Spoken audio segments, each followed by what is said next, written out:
And that brings the time to exactly 23 minutes after 5 on New 107.6 FM. 3 to 6 is the blast from the past in the company of Brian Zuma and Tando Sibia as we talk to Michelle. Who is Michelle? Michelle, I am, number one, first, I love the Lord, so I'm a servant of Christ, number one. Number two, I'm just a girl who wants to share my heart, my stories through music, through song. I just want the world to know that there's a great God out there that loves you, that there's hope, that there's joy, that there's peace in Him. And I hope that these songs are uplifting and encouraging, that they allow you to have a good time knowing why you can have a good time. Yeah. You know what I mean? Yeah, absolutely. Mm-hmm. And I must say the music is good. It's got the beat, it's got the vibe, it's funky, absolutely fabulous. I loved it, yeah. What are you involved with? What does Michelle do other than music? Or at least what is it that you do using music as a vehicle? Oh yeah, absolutely. I use it to talk to young girls. My heart is I have a passion for young girls.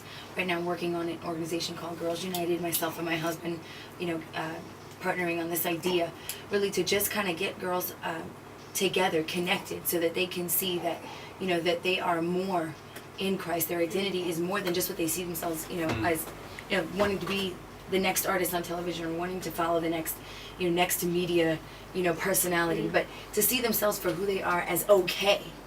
I struggle with issues of self-esteem for a long time. Yeah. I dealt with an eating disorder with anorexia, so I understand what it feels like to feel sort of less than and worthless. I want these girls to find their worth in Christ.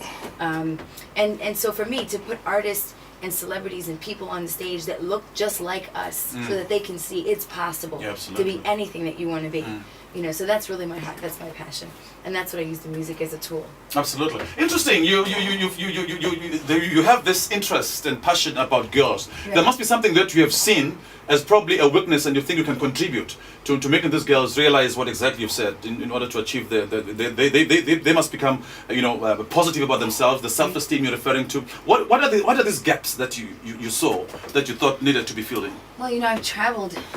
Now I've been to Africa, but I've traveled all across the States and different parts of the world now, and it seems like the issues amongst girls and females are pretty much the same. We're all sort of striving to be, the best that we can be, but at the same time, we deal with a lot of self-esteem issues. We deal with, wanting to constantly be someone that we are not, and we're not okay with who we are in our own skin. We're not okay, with the way God made us, and that's a problem to me, because if you're not okay with who you are, if you're not okay with the way God made you, how can you be the best that you can? You can't, and I really feel at the end of the day that, we need to sort of deposit in our girls, positive information. They need to see, they need to hear, not just positivity, but they need to see that they've been made in the image of God. Absolutely. That they're worth more than, just sort of giving yourself up to any guy because he shows you some kind of attention.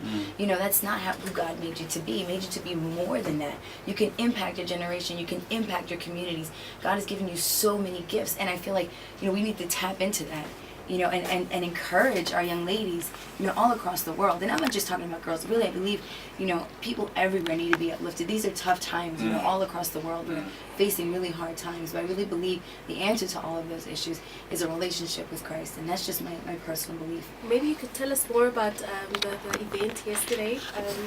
What happened? What was behind it? The concert here in Pietermaritzburg in South Africa. Why did you decide to come to South Africa and brace us, brace young people? The idea behind it.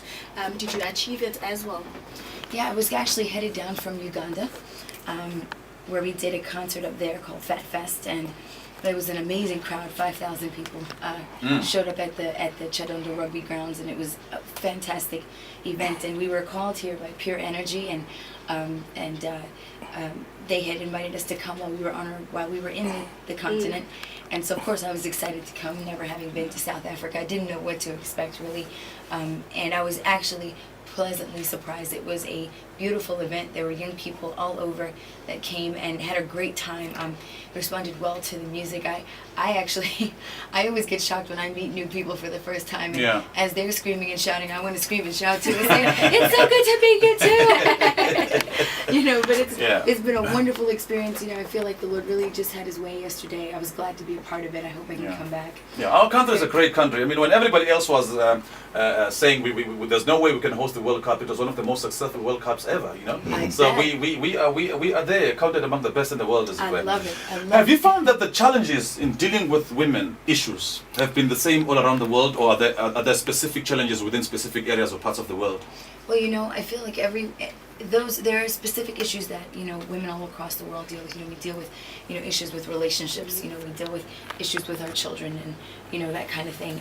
But I also find that it's harder and it's tougher when you're in communities that are sort of minority communities. And for me, being Hispanic, Puerto Rican, and Dominican in the United States of America, it's one of those people groups that doesn't quite seem to have a place. And so a lot of times you find in our communities where you don't really feel you have an identity, or you're not really sure where you sort of fit in or belong, you find that those issues are magnified. You have, you know, teenagers, you know, getting pregnant out of wedlock really, really young, you know, losing their innocence really, really young.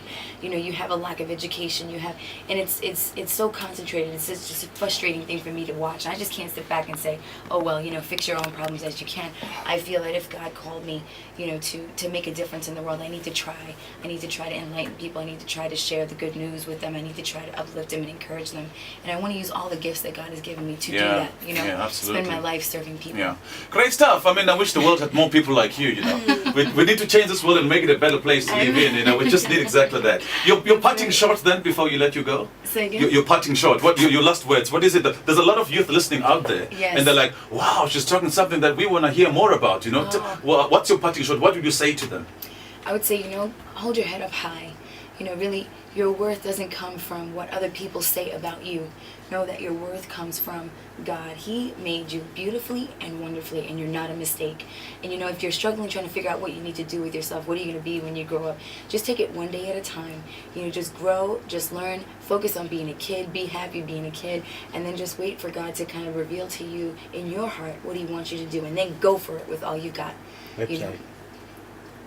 I'm sorry. And I'm sorry, I meant to say that I am also available to talk to people on Twitter and Facebook as well. If you guys have a Twitter, I'm twitter.com/Michelle Bonilla and facebook.com/Michelle Bonilla. So please hold your head up high, guys. You cannot, no one else can tell you what you're worth. Just know that God has already determined your worth, and you're worth everything to Him. Great stuff. Michelle, thank you very much. Well said. Well said. Well said. Thank you for stopping over. We really appreciate that. Thank and you we wish you all the best. What you and your husband are doing out there, you know, we really appreciate it. And the world is going to really benefit out of it, especially the young girls out there, you know. Yay. Thank you very much. Thank you. All right. Bye-bye.